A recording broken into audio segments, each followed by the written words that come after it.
From the studios of Foxboro Cable Access, located in the center of Foxborough, Massachusetts, you are watching Around Foxborough. Hello and welcome to Around Foxborough, the show where we talk about the people, places, and things that make Foxborough the gem of Norfolk County. My name is Mark Rivard, and my guest today is Cheryl Faye. Welcome, Sheryl. Thank you so much, Mark. Great to be here. Thank you for being on the show. So, when I saw what you do, historical women performances, so you do performances of great historical people, great historical women, and then you either record it and show it in schools, or you actually do it live too? Right. Both? Yes. Well, now it's both. It started out just as live performances. I've actually been performing historical women for 19 years. Wow. So I'm going into my 19th year, very excited. And but since the pandemic, yes, I did have them professionally recorded. So I was showing those, selling those to schools, to libraries, historical societies, all different venues, so that I could still continue to share what I love doing. And then oftentimes I would do kind of like a Q&A, a live Q&A through Zoom or whatever platform the organization was using to try and kind of tie in a little live component to it. So. Oh, that's great. I mean, how did you get started doing that? Sure. So I went to Emerson College. I received a BFA in acting. I always wanted to be an actress ever since I was little. That was it. And so when I graduated from college, I auditioned for a company that was based in Chicago, and they performed historical one-woman shows just to schools. And they had actresses in Boston, in Chicago, and in Minnesota. So I was one of their Boston actors. And I worked for them for about 10 years, portraying like Amelia Earhart, Helen Keller, Clara Barton. And then they retired from this area. So I decided to go on my own. So I started my own company. Cheryl Faye Presents Historical Women. And some of the shows that I still perform, they wrote. So some I licensed from them. But now I have actually written 6 of my own shows. And I just opened my newest show last week. So Justice Ruth Bader Ginsburg was added to the list. Yeah, you had to add RBG, right? Yes. You had to. She's a phenomenal historical figure that, I mean, we just recently passed, but I mean, what she's done through her life is just incredible. It is. Incredible. It really is. It really is. And I was really touched by how many people reached out to me and said that they wanted me to portray her, which I consider a great honor. And I've certainly tried to do my best to live up to her expectations. So do you actually perform some? I haven't watched that video. I watched a couple of your videos, but I haven't watched that one yet. Do you actually do some of her like legal arguments? Do you actually get into that? Yeah. So that is a brand new show. It literally opened last week. I have 2 performances tomorrow, one in Connecticut, one in Canton. And so with all of my shows, they're all structured very similar in the sense that I start as an adult. I go back to their childhood and back to an adult again, because oftentimes we know these women as adults, but we don't know a lot of their childhood. And just like you and I are influenced and impacted by our childhood, so were they.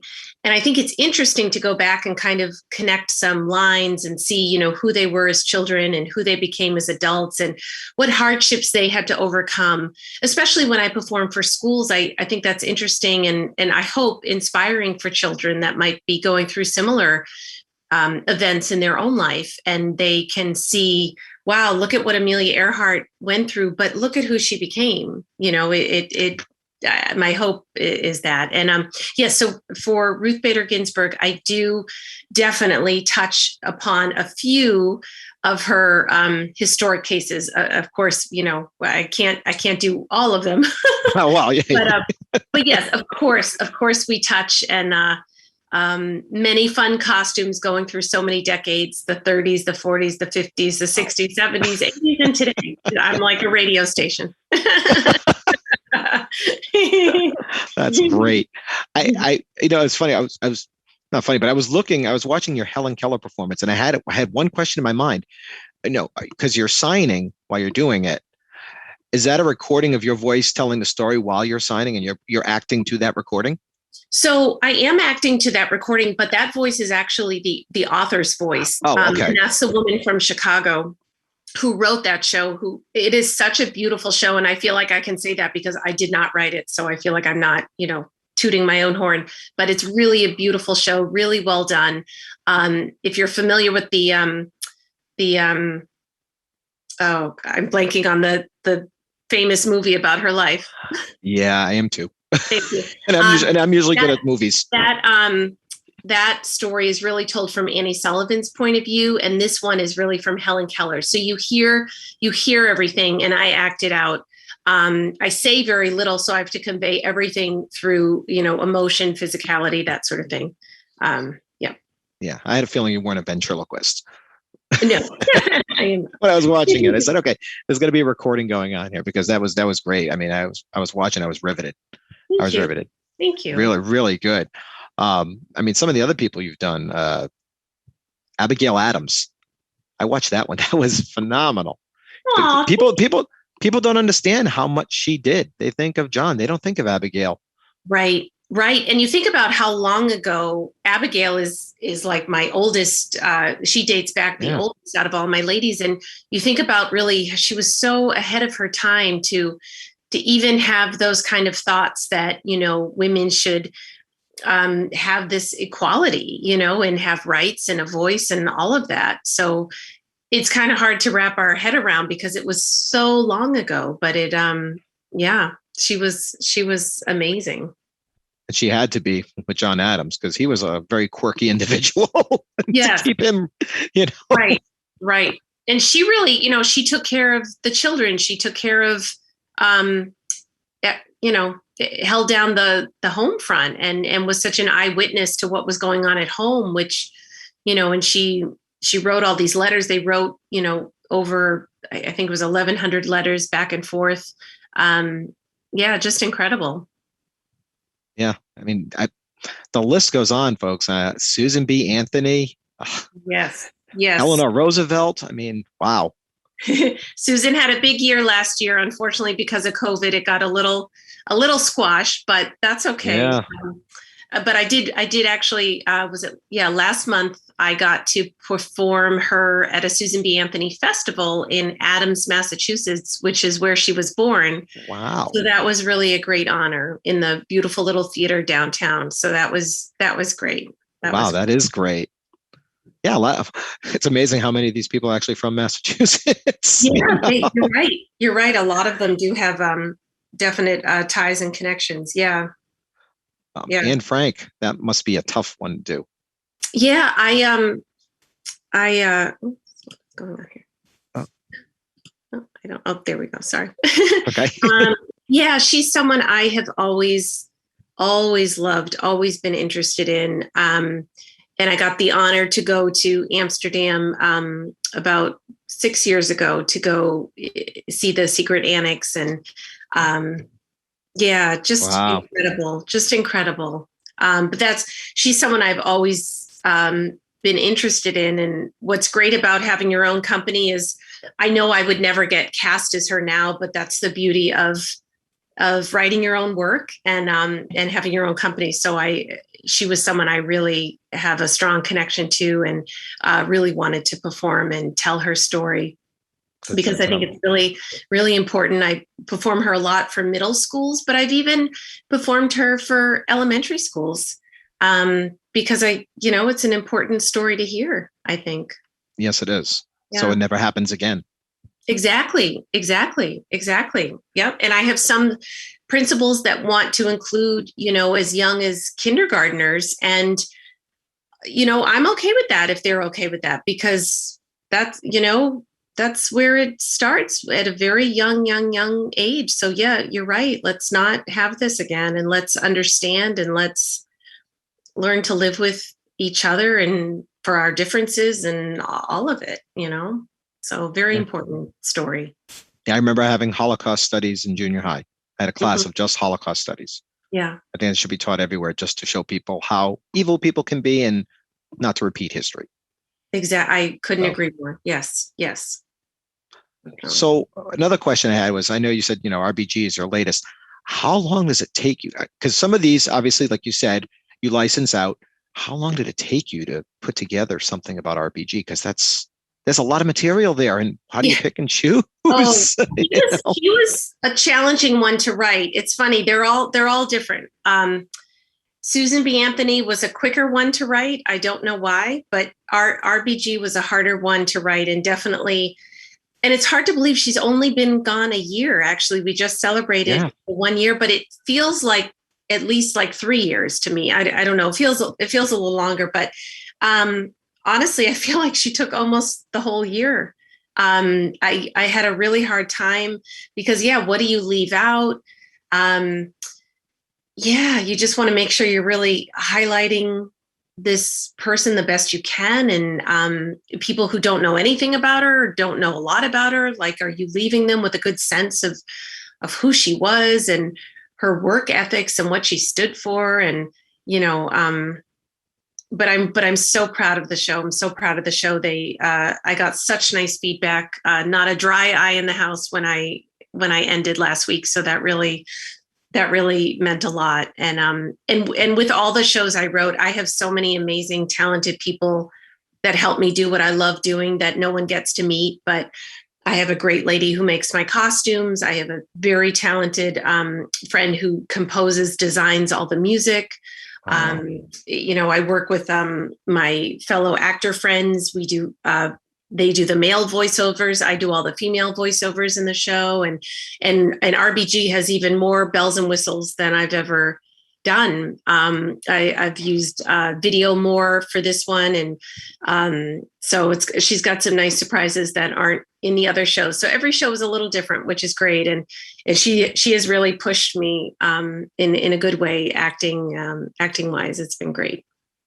Yeah, I can imagine the costumes. I didn't even think about that. When you're starting to do all these different periods in a person's life, you have to reflect that. If it's the 60s, you got to dress up a little 60ish, a little flower people type thing. And then you get to the 70s or that's a lot of costumes. So you must have a really good costume designer who's very busy. She's amazing. It's the most costumes I've ever had, but I exactly wanted to give that taste of the decade a little bit, just enough to kind of put the audience in that frame of mind. Yeah, that's awesome. And music. I mean, I'm sure you have a lot of music from the different periods as part of you said you have some that's actually composed for these. He designs it all. Yeah. So the themes for every lady, he has created a new theme for them. And it is their theme. Like, you hear it, it just brings me to tears. It's like, yes, but that's his job. I mean, to take the character and say, oh, they're a trumpet, they're a whatever, and he's right. And it just, oh my gosh, it just ties it in so nicely. It's just beautiful. It's really beautiful. I'm amazed. Like, I can't do that. So I'm just amazed at all of their talents, and I'm grateful I get to, reap the benefits of it. And it helps me do what I love doing, because the acting is my favorite part. So yeah, I'm very grateful. No, that's great. It's great. And some people may or may not know this, that some of these performances tie into STEM too.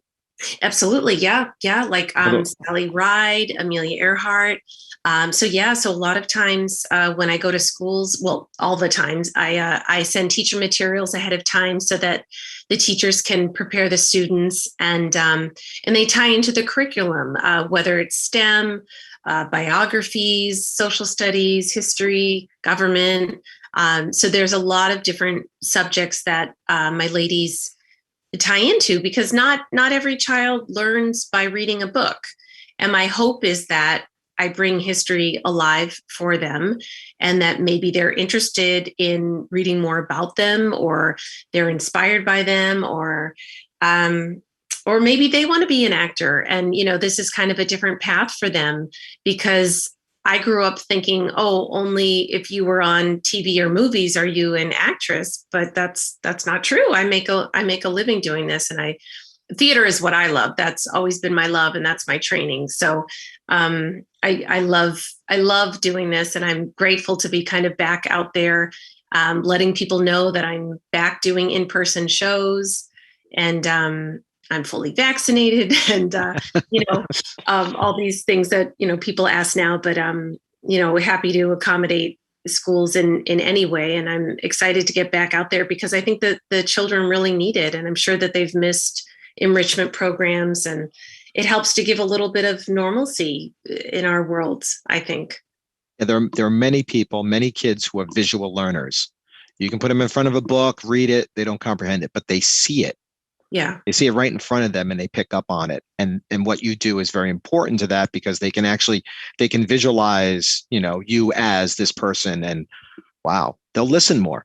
They'll learn more, I think. Yes, that's my hope. Definitely. Oh, that is so great. Thank so have you played Foxborough before? Maybe we need you to come to Foxborough. Yes, I have the Burrell School. Yep, the Burrell. Yep. Yeah. Many times I've been there as Helen Keller and Sally Ride. I think I've done Amelia Earhart there too, but yeah, years I've been going there. I don't know if there's any other schools in Foxborough that I do, but I've been there many times. They know me. Excellent. So I guess one of my last questions is, so if there was somebody else you could do, or in the future, is there somebody else that you might have on your list that may follow RPG? Not literally follow RPG, but you know what I mean. Yeah. Well, I have to tell you, Jackie Kennedy was kind of at the front of my brain, but I received such an outpouring from people that I said, okay, because I feel like sometimes the character chooses me. And that certainly was the case with Susan B. Anthony. I mean, people would not, in just the most random ways, she just showed herself, and so it just felt like she was always tugging at my skirt, you got to write me. So I feel like I don't always choose the characters, but it does have to be someone I love and I'm interested in, of course, because I spend so much time with them, and I've certainly learned so much about RBG that I didn't know about. And I love that she was so much about equal rights for men as well as women, because some of my women are very focused on the ladies, on the women, and that's fine. But it's interesting to hear her. Really, she played both sides. She really wanted equality for both of them. And there's this great quote. I'm gonna get it wrong, so I wrote it down. She said, for women to be equal, men had to be free. I love that. Perfect. I love that. Yeah. Perfect. She was one of a kind. Yes. And I'm glad that you're still keeping her spirit alive by doing what you're doing. That's awesome. Thank you. Awesome. And of course, my last question is, so where can people find out more information if they want to have you come and present and do one of your performances? Thank you. Yeah. So you can visit my website. It's Cheryl Faye Presents, all one word, .com. And that's Sheryl with an S, SHERYL, FAYE, and the word presents.com. Or even if you just type in Cheryl Faye, it'll get you there. But yeah, I've got a website, and I literally travel all over. I actually had shows booked next week in Maryland, but they got postponed to the spring because of COVID. But I'll be in Florida in January. I'm based in Massachusetts, and I'll be in Connecticut tomorrow and have shows all this week, which I'm grateful for. So I literally go all over to schools, libraries, historical societies, senior centers, independent living facilities, Girl Scout troops, birthday parties, you name it. I love doing what I do, and I love to share that and take my audiences on the journey. So great. Well, thank you very much, and I look forward to seeing. I'm gonna have to go and watch some of these performances, some of the clips that I missed. Yeah. Or you got to come to a show, Mark. I'll come to a show next time you're around here. I'll definitely go. Absolutely. Thank you so much for having me on today. Thank you for being on the show, Cheryl. I appreciate it. My pleasure. And that was Cheryl Faye, everyone. And that'll do it for Around Foxborough. Have yourself a great day.